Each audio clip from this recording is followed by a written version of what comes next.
So all the time Arnold Schwarzenegger was fighting on the bad guys, all he had to do was dim the lights and put on some music, child.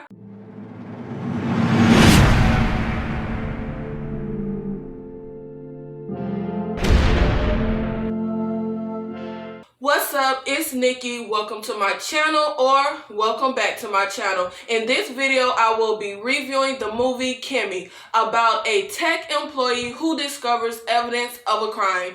A device called Kimi, similar to Alexa and Siri, has human people who listen in to improve how the device works. We are introduced to one of those employees, Angela, played by Zoe Kravitz. Now, child, look, I know this is going to be such an unpopular opinion, but I am not a fan of Zoe Kravitz in the slightest. I'm sorry. I know people are crazy about her, but she cannot really act to me. I kind of liked her in Divergent back in the day, but I have never seen a Zoe Kravitz movie. I've never seen her play in a movie where I walked away impressed with her. I'm sorry. Now, I didn't really understand the point of the device, Kimi. Angela would say things like, "Kimi, what time is it?" Child, you can't just look at a dang clock. She would also say stuff like, "Kimi, open yesterday's stream on desktop." Girl, you can't open a computer file? I don't know. It didn't really make any sense to me. I don't have an Alexa. I don't have a Siri, but it didn't seem like the Kimi did anything special, in my opinion. It didn't seem like the Kimi did anything that you can't just easily do yourself. I don't know.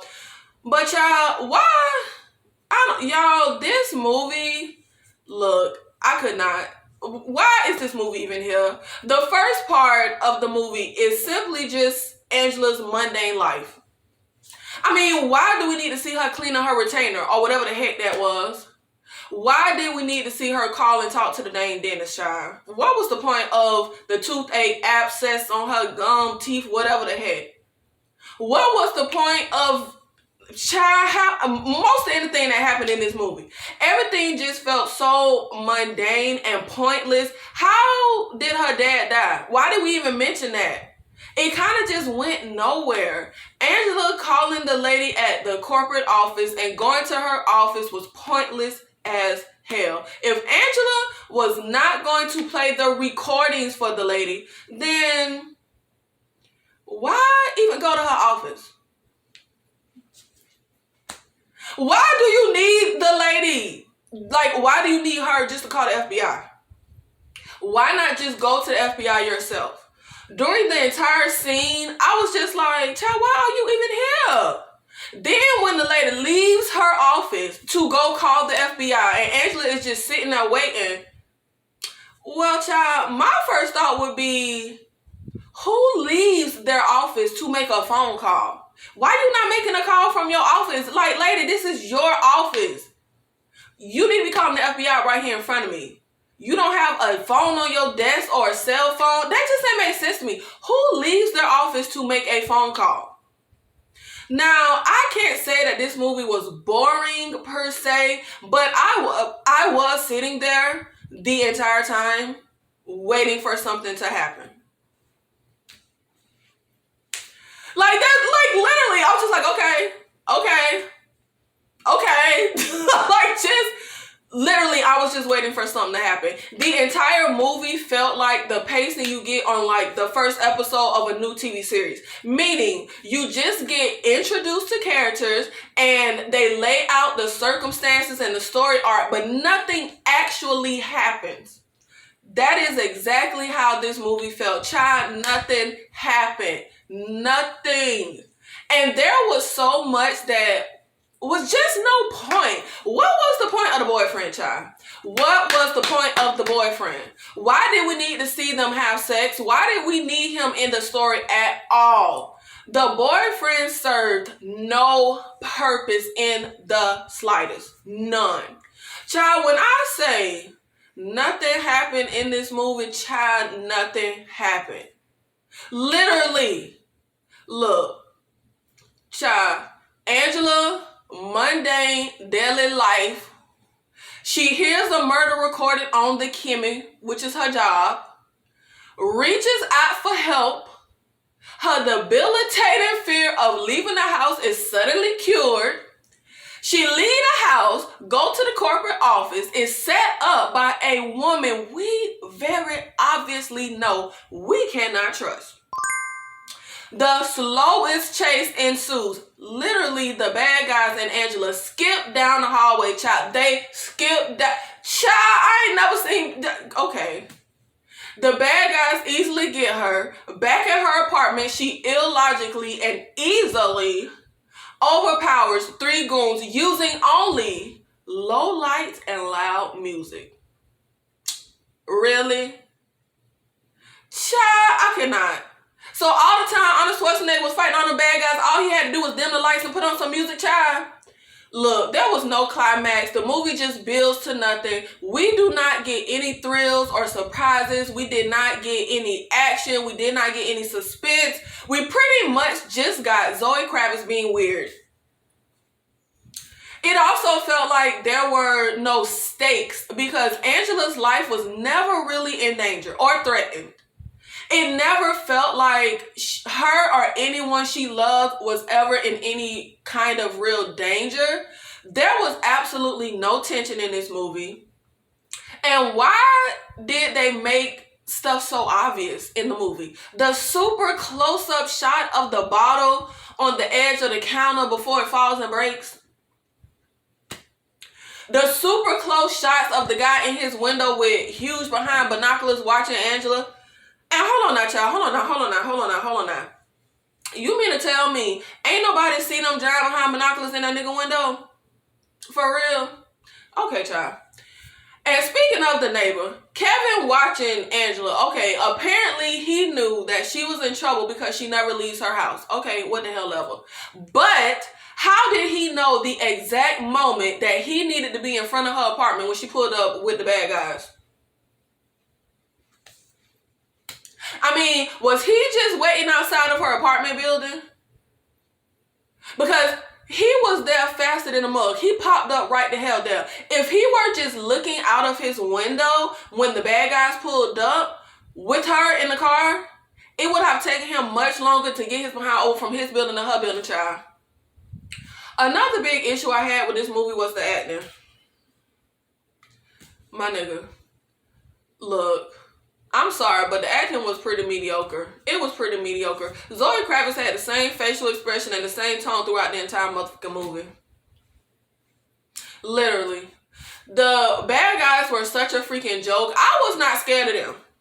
They were like the bad guys I used to watch in Power Rangers movies when I was a kid. That's the kind of bad guys they were. They were just so cliche, so lame. Y'all, I could not with the ending of this movie. I could not. It was so freaking terrible. The bad guys get fooled by Angela slowly yelling out commands to the Kimi child. Why, as the bad guy, would I just stand there and let the girl shout out these dang commands, child? For real. Then, when she gives the command for the Kimi to pick up the FaceTime call on the laptop that the bad guys are standing right in front of, there was a good little bit of time for them to close the dang laptop before the call got picked up. So, child, why did they just stand there, wait for the call to get picked up, wait for the caller to see their face, and then slam the laptop closed? That was so freaking dumb. Child, what the heck kind of professionals are these? What kind of professional behind bad guys are these, child? Now, I do not have an issue with Angela fighting back at the end. I don't think that's unrealistic. Whatever the hell, child, she fought back. Okay, I got it. My issue is the fact that the bad guys are so freaking inept and incompetent. Do y'all remember that movie? With Bruce Willis, with that little kid, Mercury Rising? That kid could have fought these dang bad guys, child. Now, I did like the bystanders helping Angela when they tried to pull her into the van and take her up off the street. It really grinds my gears and annoys me in movies when stuff happens in broad daylight or in a crowd of people and nobody helps or even attempts to help. So I did like that part. Angela would not have gotten away if it were not for the bystanders helping her out. But I kind of feel like real, like, professionals, like ruthless bad guys would have shot into the crowd or some ish, child. Or ran people down with the van and not cared about killing nobody.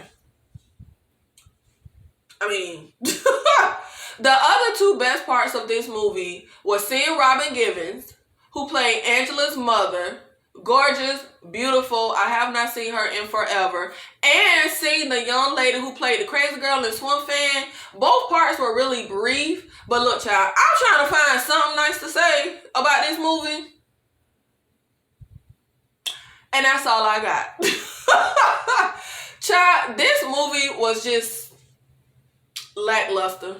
And it could have been so much more than what it was. Like, I'm fine with, like, the premise. I was never pulled in. I was never engaged. I was not entertained. There was no mystery for me to solve. There were no characters for me to root for. Sorry, but Angela was not likable in my opinion. And I didn't even need to root for her because she was never in any real danger, child. In the whole movie. But why the heck didn't Brad, who owns the Kimi company and had the young lady killed and gave her the Kimi, why didn't he just go in and erase everything? Whether he was aware the young lady turned on the Kimi before answering the door and getting killed and recording all that, whatever. Even if he didn't know all that, he was using the Kimi to spy on the lady. So just cover your tracks, child. It is your company. I'm sure he can get access. Just go in and erase everything. Y'all, look, just go watch The Net with Sandra Bullock. Like, instead, you might as well, look, just go watch that. So, the guy who wrote the Kimi movie also wrote some of my favorite movies. And I just don't understand it. The guy who wrote this Kimi movie also wrote Panic Room, Stir of Echoes, Snake Eyes. Snake Eyes is my ish. Death Becomes Her, and many other movies that I love.